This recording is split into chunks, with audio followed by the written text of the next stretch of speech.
pushed me into it. And he said, this is the future.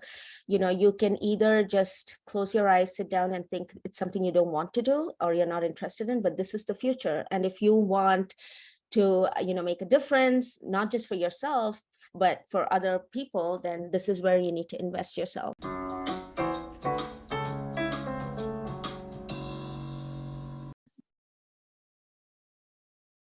Hello, everyone. Welcome back. My name is Arna Sahu, host of Arna's News, and if you are a newcomer, welcome to this channel. I give you warm greetings digitally.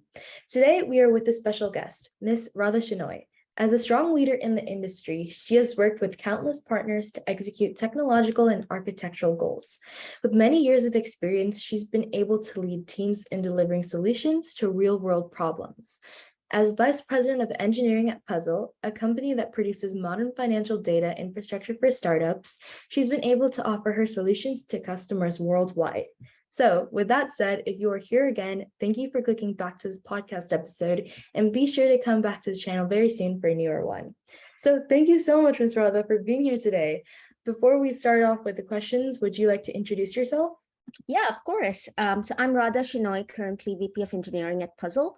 I joined Puzzle back in December of 2021, so it's been about 8 months. It's a Series A startup, and the engineering team is the biggest org at Puzzle. Prior to Puzzle, I worked at GitHub for 4 years. I started off in the product engineering organization, moved over to application architecture, and then finally, prior to me leaving GitHub, I was managing storage and data services in the infrastructure org for all of GitHub. And prior to that, I worked at a company called TuneIn, which is audio for or radio, audio radio for app for everyone. It's a B2C consumer product. And basically, all of your sports, your news, music, podcasts, was available on TuneIn. It was a mid-sized company, about 250 to 270 people, headquartered in San Francisco. So I've worked at different companies, from real small startups where I was the third engineer, all the way to companies like AOL, which had 50,000 employees, to companies like GitHub and mid-sized companies like TuneIn. And the reason I moved from GitHub to Puzzle is because I felt that I was most challenged at startups, because it's not at a startup you're supposed to do everything. So even though your title may be VP of Engineering, you're involved in the day-to-day workings of the company. You're involved with product firsthand, and I think that's what I enjoy most.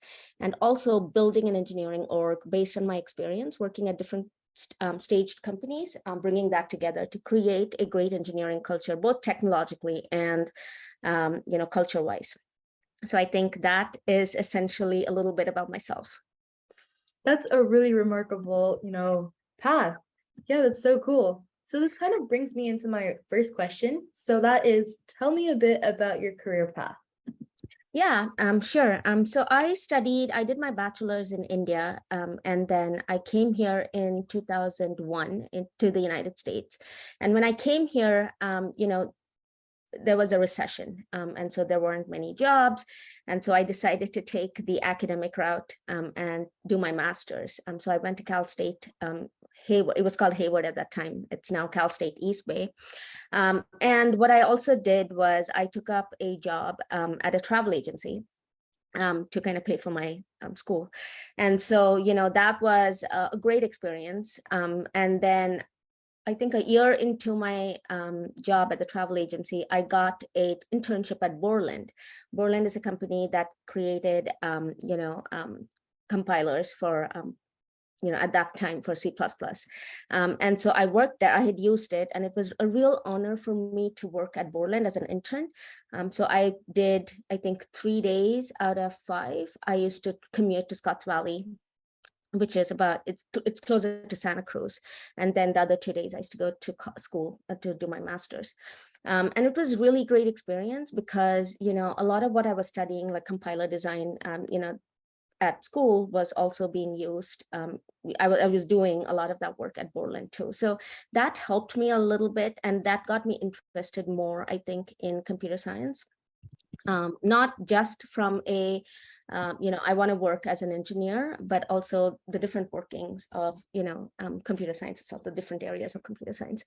So I think that was really good. And then post that, I think once I completed my master's, there were many paths that I could choose, but I chose to become a developer. I didn't want to go into quality assurance or, partner integration and things like that. Although, those are great paths. I just felt like I needed to code. And so I joined AOL and worked there, I think, on AOL Pictures. That company I think now is part of Verizon. Doesn't exist anymore, got bought by Verizon. But that was great experience too, joining as a very junior engineer and learning from really, really smart and talented engineers who were part of the team, I think helped. I had really great mentors at AOL Pictures. When I worked there as a junior engineer, they really helped me. They really, it was, even though I was assigned tasks, it was not, the implementation was not decided for me. So I was given a chance to understand how things needed to be built. And I think that kind of opened the doors, for me to think outside the box and come up with solutions, as opposed to depending on others to come up with a solution that I could implement.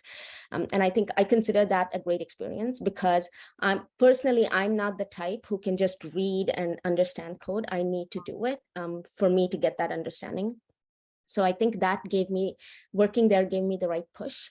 And then from there, I joined a really small startup called Zinio, where I was the third engineer.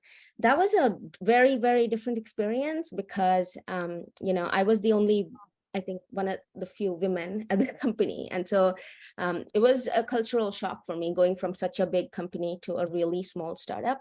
But like I said, at a startup, you learn so much because, you have to wear different hats every day.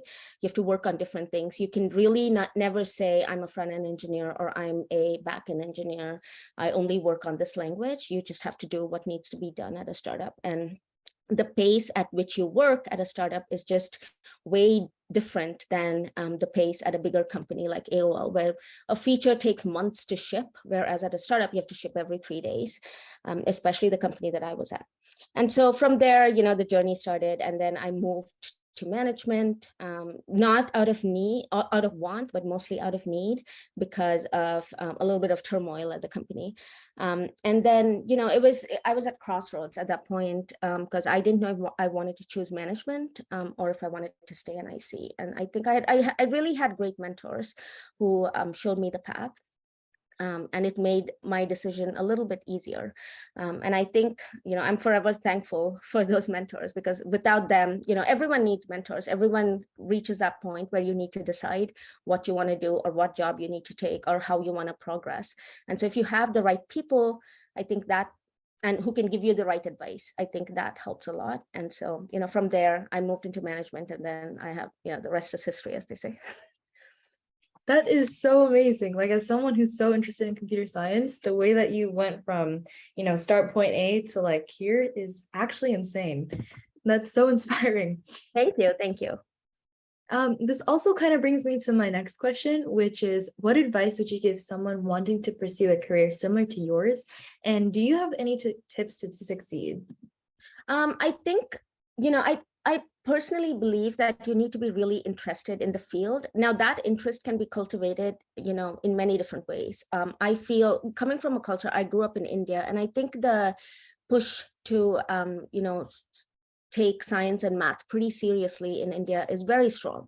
And, you're in many ways, when I was a kid there, I used to complain that my parents kept pushing me, to get good scores in science and math. I was like, oh, this is, is this, I wanted to do English literature. And my mom was like, well, you have to do science and math. There's no alternative to that. And so, but now I realize, because they kept pushing me, my interests in science and math grew. Whereas if I wasn't pushed to learn more, to grow, to really understand the concepts of science and math, I think it would have been difficult, because not everyone is born brilliant, right? Some of us have to really struggle to understand certain concepts. And I truly believe that the brain is plastic and that you can grow it. And if you keep at it, if you keep, pushing yourself, and wanting to learn, I think you can do it. And I push my own daughter, who is incidentally your age, and I push my son too, and I tell them that these are the two subjects that are really, really important. I for once, for one, have never been um, told that because I'm a girl I cannot do it. So I generally try not to think about it as a gender thing, but I realize that that does exist. But what I would say for someone who wants to do it is just keep at it. There are so many avenues these days, especially like with the internet and just data being available to you, things being available to people so easily. I think it's even more, there's even more reason why you should be focused on science and math. I think if there are things you don't understand, the internet is your friend. There are teachers that are willing to help. There are classes that you can take. But I think giving up is easy, but if you don't give up, I think you can stay the course and do what you have to do. Even if you don't become a computer scientist or an engineer, there's so many fields in science and math that you can take. And I think it's endless, just where you can go with these two subjects. I was actually reading about how economics and math can be combined. It's no longer economics is not science and math. So there's just endless opportunities, I feel, for people who are interested in anything science and math related. So I would just use all of the resources that kids today have, and not give up. If you don't understand a concept, dig deeper, find out more, and it's not that difficult, is what I would say. Giving up is easy, but I think staying the course and getting to where you need to go is more difficult, but I think it's so much more worth it. Yeah, I mean, as someone who came from an Indian Americanish background, I can understand that big push of like science and math. But if people ever like need help, there's so many possible resources out here. So I totally agree with that. Yeah.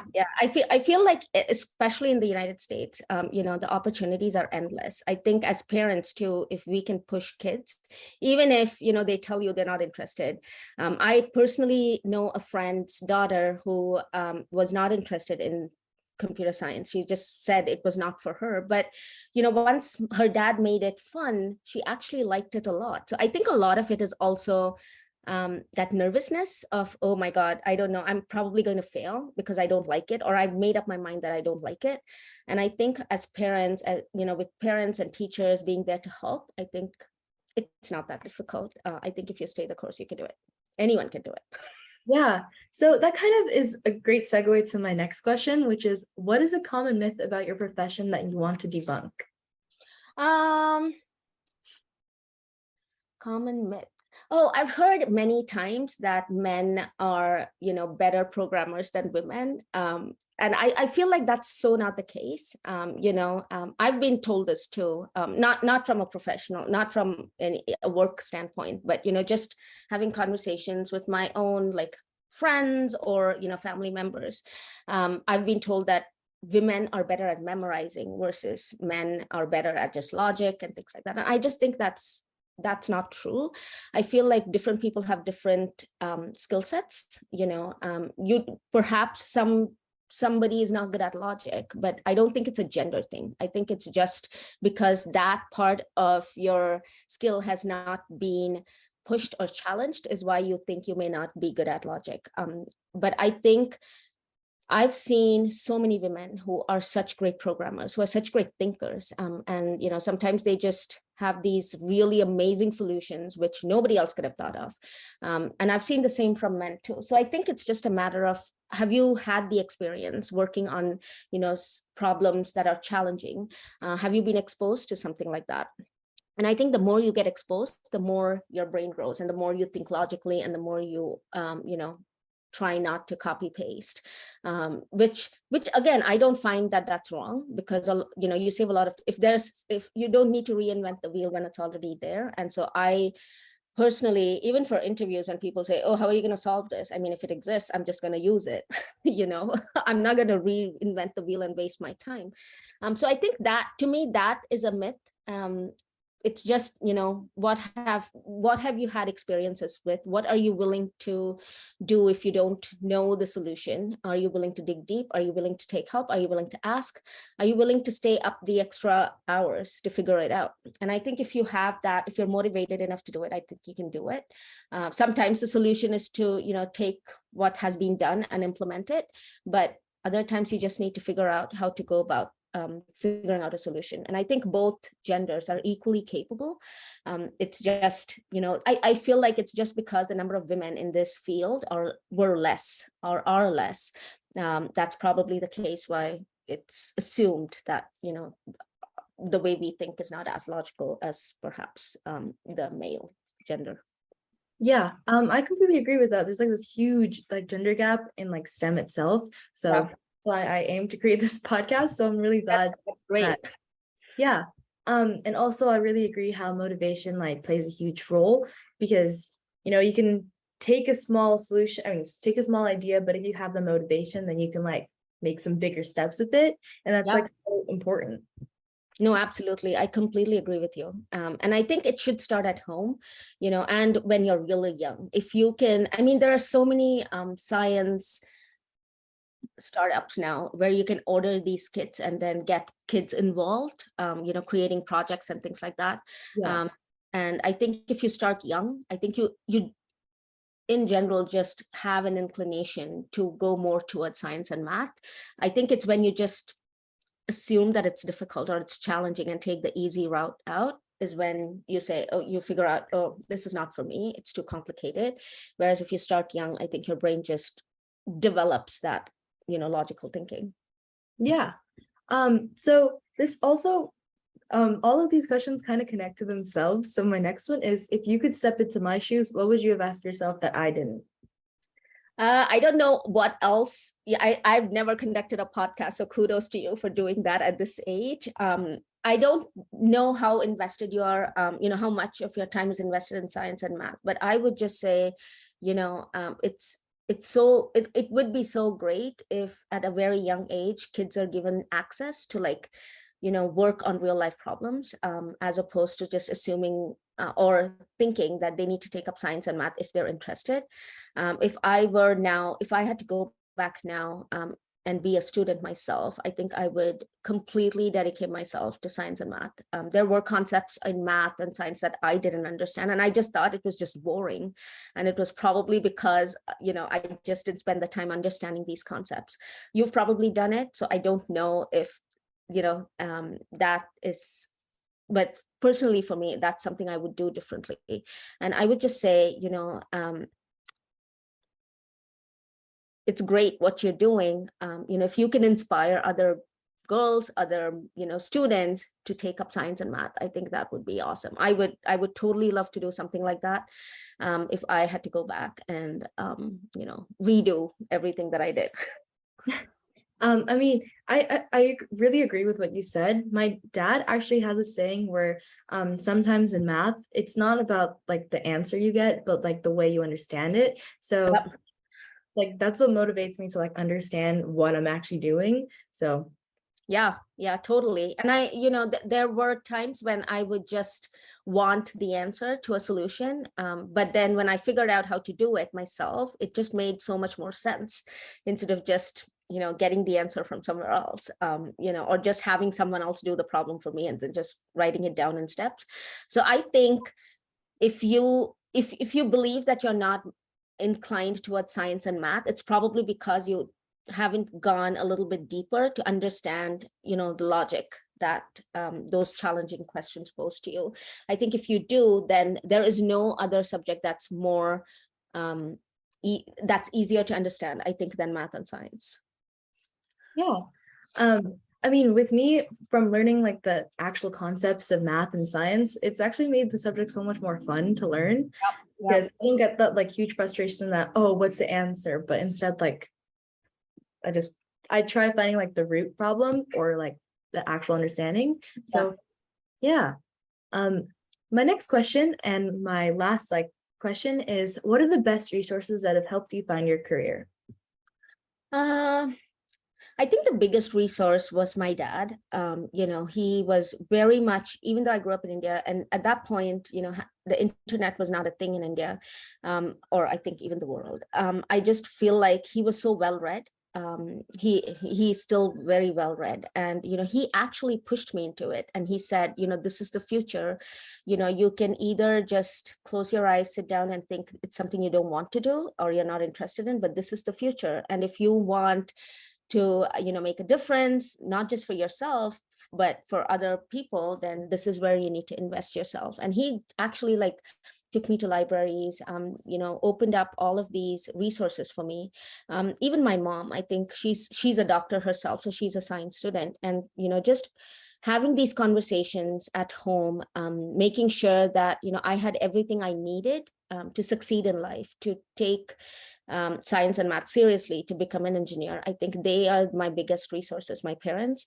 And I think the schooling, I completely, I very much think that the schooling we had in India was very much science and math focused, at least the school that I went to. There was no way you could get away by saying, sorry, I don't like it. Or, so it was a subject you had to take. There's no two ways about it.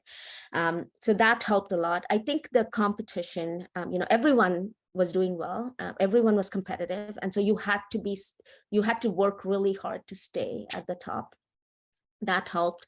And then, I think the motivation to do something in life and come up was, I think, the greatest resource. Having that solid backing at home, I think, is my biggest strength and resource. And I try to do that with my kids too. However, these days kids have everything at their beck and call. So it's just very different than when I grew up. But I think, to me, it's that push from my family and just the entire, I think, societal competitiveness to do well in life, which kind of made me look for avenues where I could find the answers, or I could find solutions to challenges that I probably didn't understand. So go out, look for the solutions, work on it. If I didn't know, then ask my parents, so they would get me the help that I needed. And I think that made me never want to give up. Even if I hit a roadblock, I would go back. And like you said, trying to understand the path to the solution as opposed to focusing just on the answer. I think that was, I don't think there is any other way to learn science and math. No, I totally get what you mean, because I came from Cupertino. Right now I live in San Jose, and Cupertino is very, very competitive, at least for science and math. So that, even though I was in elementary school, that pushed me to know the path instead of the answer, because that's what I would focus on. So yeah, I definitely get what you mean. Yeah. Okay, so that concludes the episode, everyone. If you want to know more about how I relate to these amazing topics, then stay tuned for upcoming episodes. Check out Ms. Radha's LinkedIn page, which I will mention in the description, and make sure to come back to the channel very soon for a new episode. Once again, thank you for finding me, and I hope we stay in touch with each other. Dito, you're listening to Arna Sahu, the host of Arna's News. Peace out. See you very soon. Toodles.